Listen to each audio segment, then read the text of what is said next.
menonton, jangan lupa like, subscribe, dan tekan tombol lonceng. Selamat menyaksikan. Presiden RI Joko Widodo secara resmi membuka Rapat Koordinasi Nasional Penanggulangan Bencana tahun 2023 di Jakarta International Expo Kemayoran, Jakarta. Dalam sambutannya, Presiden Jokowi menyampaikan saat ini semua negara tengah mewaspadai perubahan iklim yang berpotensi meningkatkan frekuensi bencana.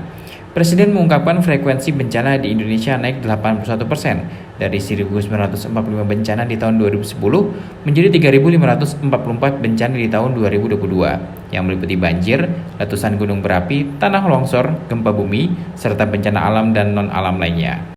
Presiden menekankan tahapan prabencana sangat penting untuk memitigasi risiko serta meminimalisir korban dan kerugian akibat bencana. Lebih lanjut terkait tahapan prabencana, Presiden Jokowi menekankan sejumlah hal. Pertama yaitu sistem peringatan dini. Yang kedua, memberikan edukasi bencana kepada masyarakat, seperti edukasi mengenai upaya yang harus dilakukan jika terjadi bencana gempa bumi atau adanya potensi letusan gunung berapi. Ketiga, Presiden menekankan mengenai tata ruang dan konstruksi. Yang ketiga, yang berkaitan dengan tata ruang dan konstruksi, Presiden meminta jajaran terkait, terutama Dinas Pekerjaan Umum Daerah dan Badan Perencanaan Pembangunan Daerah untuk memperhatikan mengenai hal ini. Oleh sebab itu, siaga dan waspada itu menjadi kunci. Baik tahap prabencana, pada tahap tanggap darurat maupun pasca bencana. Semuanya harus disiapkan, semuanya harus dikelola dengan baik. Yang saya lihat, kita ini masih sering sibuk di tahap tanggap darurat pas terjadi bencana.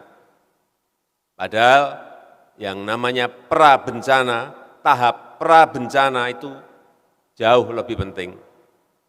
Bagaimana menyiapkan masyarakat, bagaimana mengedukasi masyarakat, bagaimana memberikan pelatihan-pelatihan kepada masyarakat untuk langkah-langkah antisipasi. Itu harus menjadi prioritas. Untuk apa? Untuk meminimalisasi korban maupun kerugian. Yang pertama, penting itu peringatan dini. Ini sering masih kita terlambat. Peringatan dini. Yang kedua, mengedukasi masyarakat. Pelatihan dan lain-lain harus dilakukan. Skenario harus juga disiapkan.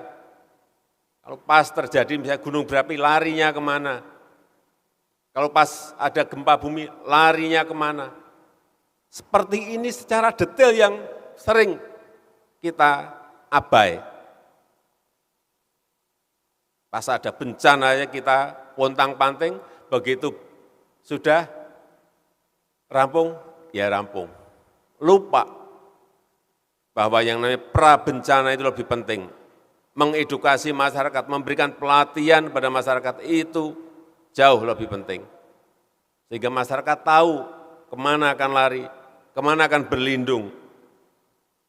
Yang ketiga yang berkaitan dengan tata ruang dan konstruksi. Ini dinas-dinas utamanya Dinas PU daerah, Bapeda harus betul-betul menyiapkan. Jangan sampai terjadi, karena itu selalu berulang, misalnya di Palu. Ada satu desa yang, atau satu kecamatan yang setiap 20 tahun, setiap 50 tahun selalu berulang gempa dari situ. Tsunami, tanah mereka selalu titiknya sama. Tetapi tetap masih dibangun perumahan di situ.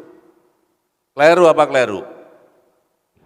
Presiden juga meminta agar jajaran terkait memperhatikan peta kerawanan bencana dalam memberikan izin pendirian bangunan. Tim Eljan Media melaporkan.